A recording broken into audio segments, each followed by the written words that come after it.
Now we'll discuss the logical design of IoT. So this is, we can say, the functional block diagram of IoT that we have already discussed. So your logical design of IoT, it specifies the entities and the processes in abstraction without going into the detail. So it refers to the abstract representation of your entities, okay, and processes without going into the low level specific of implementation.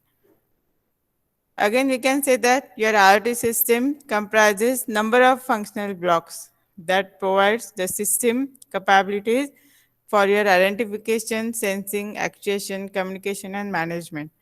So these are the all the things we have discussed in the functional block diagram of IoT, which helps to understand that how your IoT-based applications are implemented and communication models that which will be elaborate how your data is sent and received in case of your IoT-based communication. So this is the functional block diagram interpreted in the different way in logical design. Concept is same. Same blocks are there, only they are interpreted in the different way. So first, this is your device. That is nothing but your IoT devices or the things in IoT. That these things in IoT based system provides the functionalities such as your sensing, then actuating, communicating, then monitoring, controlling. All these parts will become under this IoT based system, that is the device or the things in IoT.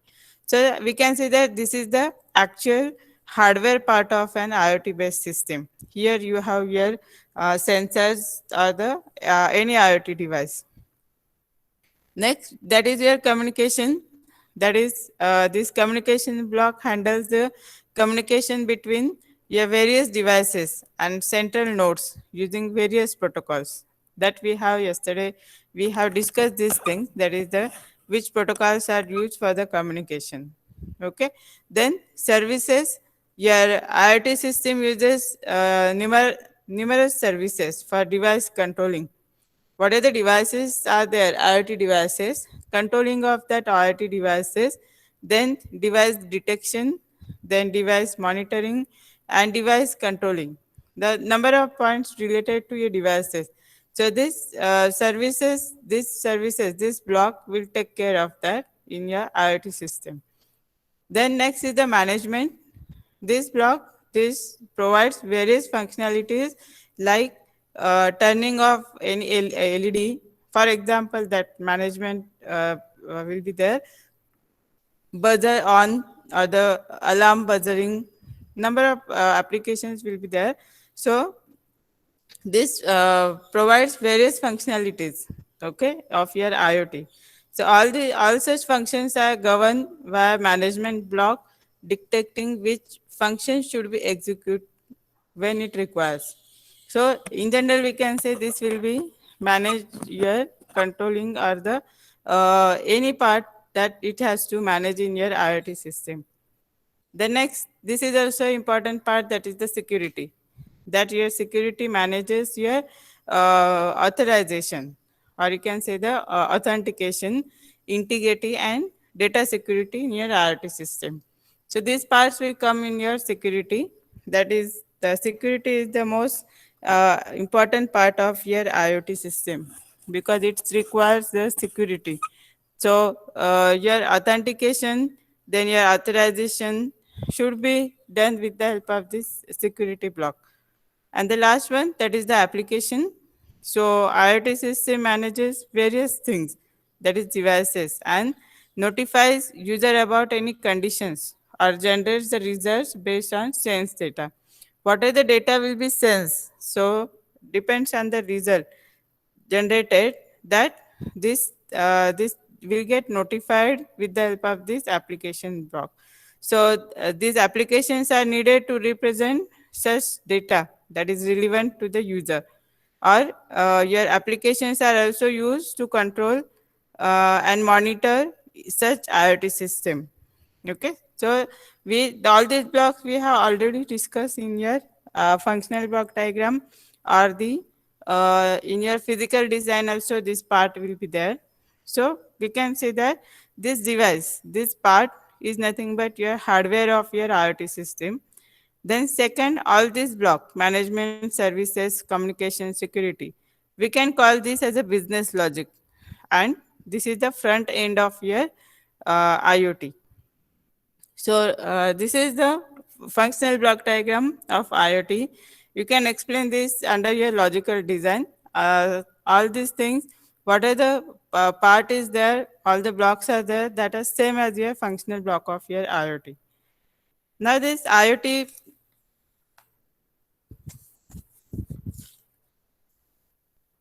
so your in your logical design, your communication in IoT based application can be carried out in various ways. Some models will be required for the communication. So we will discuss the communication models in the logical design.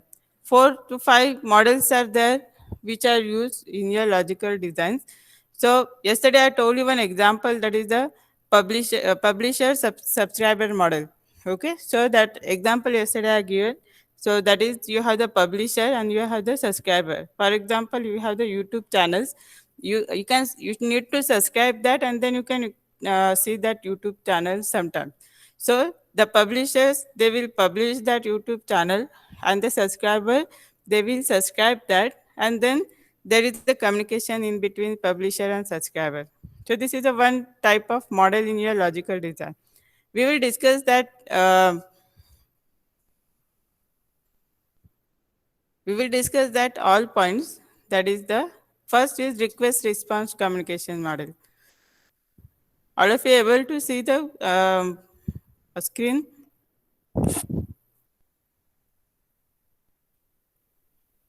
Yes, ma'am.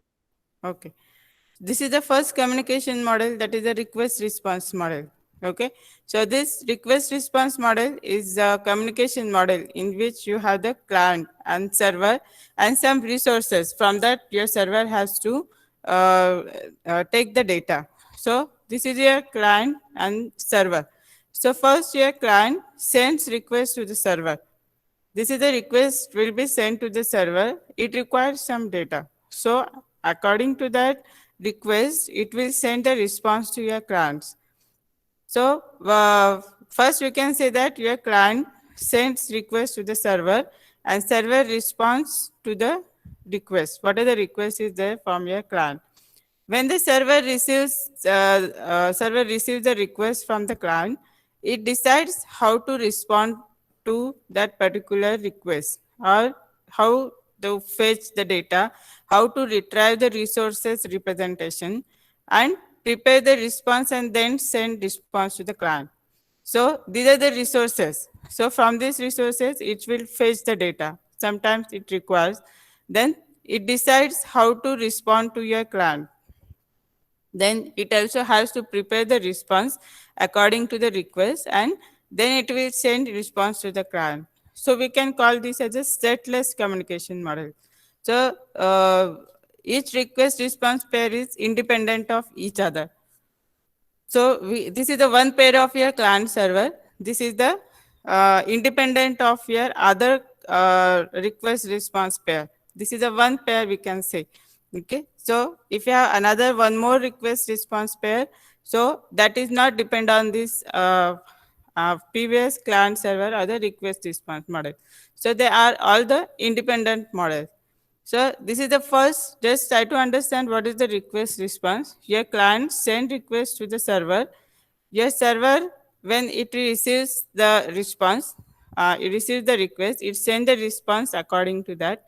But whenever it receives the request from client, it processes the request, look for that request, and it fetches some resources and prepares the response. And then it will send response to your client. So this is the first model, communication model of your logical design. That is the request response. In that you have the client server communication. Now next is just I have told you that publish subscriber communication model.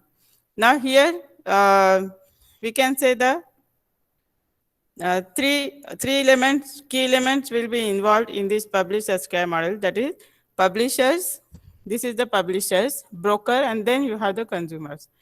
So your publishers, they send messages to the topics. Thus, you have the number of brokers, you can say depend on the topics with the help of brokers. So your publishers are the source of your data communication, and the brokers are your intermediate entity that manages the topic to which publishers send the data. Okay, so according to the publisher send the data, it will divide, the broker will divide in different topics, okay, that we can call as the subscribers.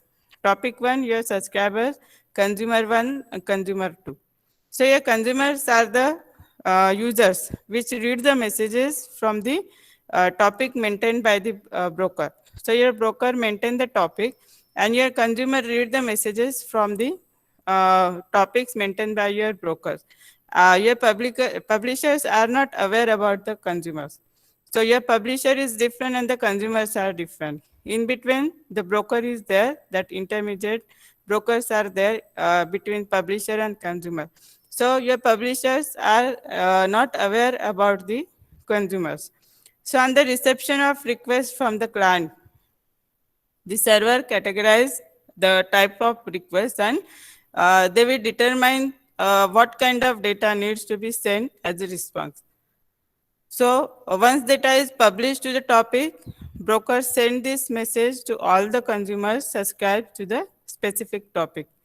So your publisher message published to topic 1, then your broker will they will maintain the data for that particular topic, and then according what are the consumers, they need that particular topic, they will subscribe that data from the broker.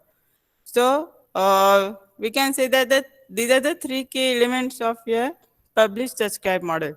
That is your publisher, broker, and the consumers. Your publishers, we can say that the source of data, and they will send the data to the topics which are managed by your broker, and that publishers are not aware about the consumers. Your consumers subscribe the topics which are managed by the broker. Okay, so this is the second model of communication model in your logical design of your IoT. Next communication model, that is the push-pull communication model. It is a communication model in which your data producers push the data to the queue and consumers pull the data from the queue. See here, you have the publisher and consumers are there. And whatever the message will be sent, that will be in a queue. Okay, so this communication model in which data producers push the data to the queue, these are the queue. See, your message will be pushed to the queue and consumers will pull the data from that particular queue. And producers do not need to aware about the consumers. What consumers are there? So your publishers, they do not need to aware about the what type of consumers are there. So why there is need of the queues? That queues help in deep coupling of the messages between producers and consumers. So, so your data will be go in a proper manner if you have the queue.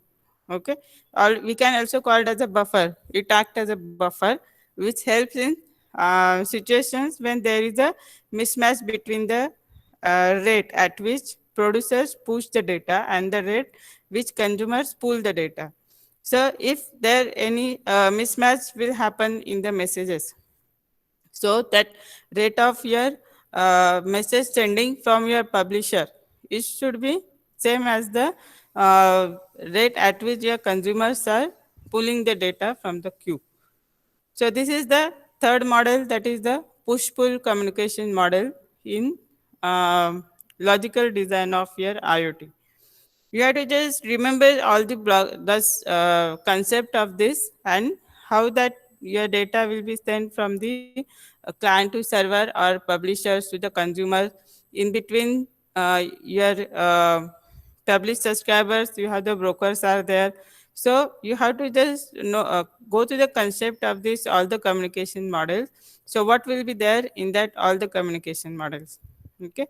Now next is the exclusive pair communication model. Here again you have the client server, that concept. The client is one side and you have the server on the other side. This is the bidirectional full duplex communication model that uses persistent connection between client and server. So once your connection will be set up, then remains open until the client send request to close the connections. Okay, so first your client will send the request to set up the connection, and how it will be end. Again, your client send the request or send the message that it has to close the communication. Then only that communication will be end. Otherwise, the communication between client and server will be carry on. So your client and server, they will send messages to each other only after the your connection will be set up. So see that this is your client and this is server. Your client first, it will send the request to set up the connection. So this will send this first request to the server to set up the connection. So for that request, your server send the response, that response accepting the request. So it will accept that request from the client. Then your messages from client to the server. What are the messages your client has to send to the server? That messages will be from your client to server. If according to that your server has to acknowledge your client or any another data your server has to send to client, then these are the messages. See, this is from messages from server to client. So these are the bidirectional communication. And after sending the messages from client to server or server to client, so whenever your client wants to close the communication, it will send the message connection close request to the server. And once your server receives this request, then it according to that it will send a response to your client. So after that only your connection will be end between your client and server. So this communication model is called as the exclusive pair. There is a pair of your client and servers. Bidirectional full duplex communication will be take place between the client and server.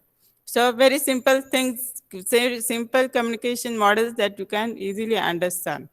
Okay. Now, up to now, these are the your communication models that we can say the without API. Now, after this, two specific communication API that are most frequently used in IoT-based applications. That is, first is called is the REST-based communication, and second is the WebSocket-based. So we will go to that one by one. What is that REST-based communication APIs?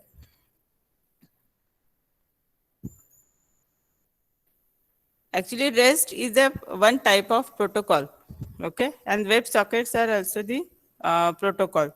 So the communication APIs that are based on your these two protocols, that is the REST and the web sockets. First, we will see the REST-based communication API. See here again you have the client server model, and resources are there, and how your packets will be transferred in between client and server.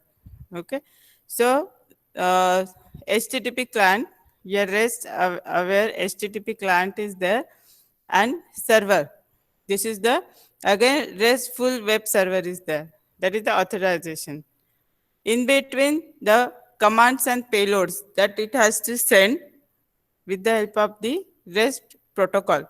That is the protocol, REST protocol. So these are the packets. With the help of that packets, your communication will be take place between your client and server. And these are the resources your servers need. Sometimes your client may ask for that. So your REST, that is the representational stress transfer. This is the one type of protocol.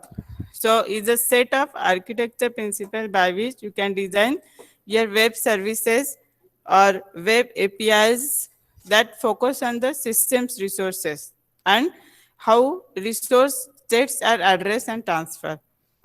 So it will follow your request response communication model. We have discussed that request response communication model. In that, we have the client server communication. How your client sends the data to the server, then your server acknowledge according to that with the help of resources. So this REST, that is the representational state transfer.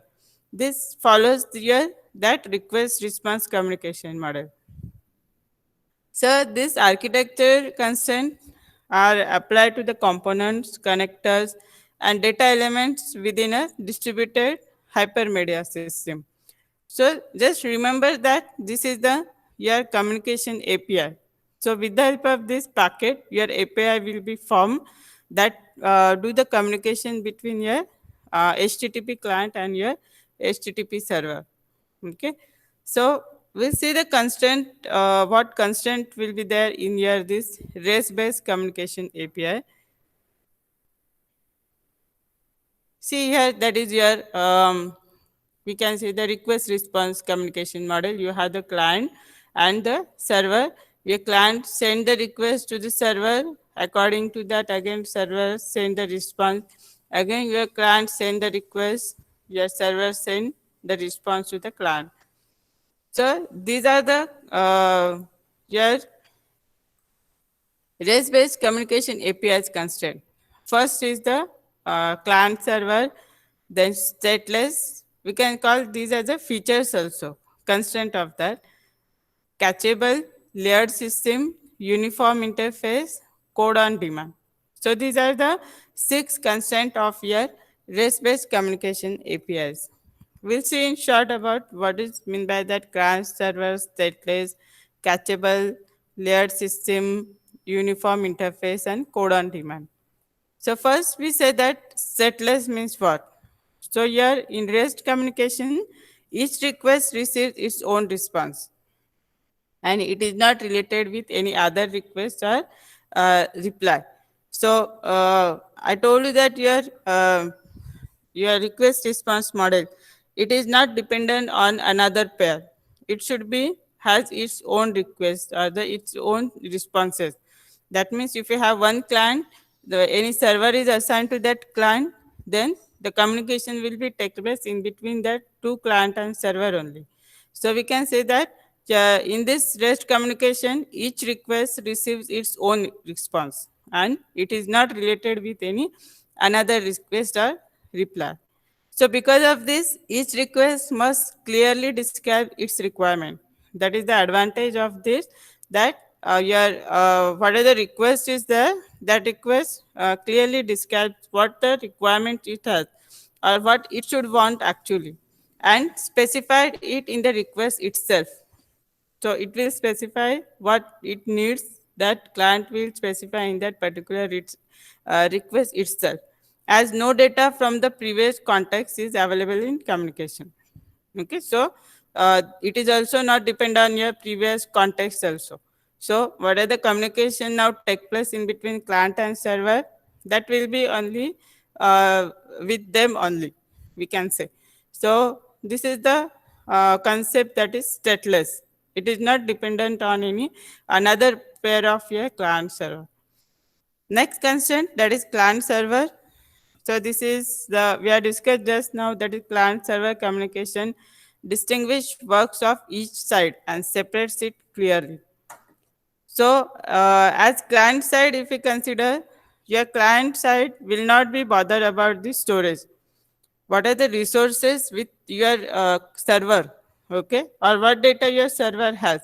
Your client side will not be bothered about that storages, and other server work and the server side will not be bothered about the your graphical user interface development for the user and the front end or the client's work. That means your client will not bother about this data from your server, and your server also not aware about the client's work, what your clients are doing, or the any graphical interface it has to need to develop. Okay, so this is the client server. They are not aware about what data they have with them. Next is the catchable. Your catch property defines whether the response for any request can be catch or not. Okay.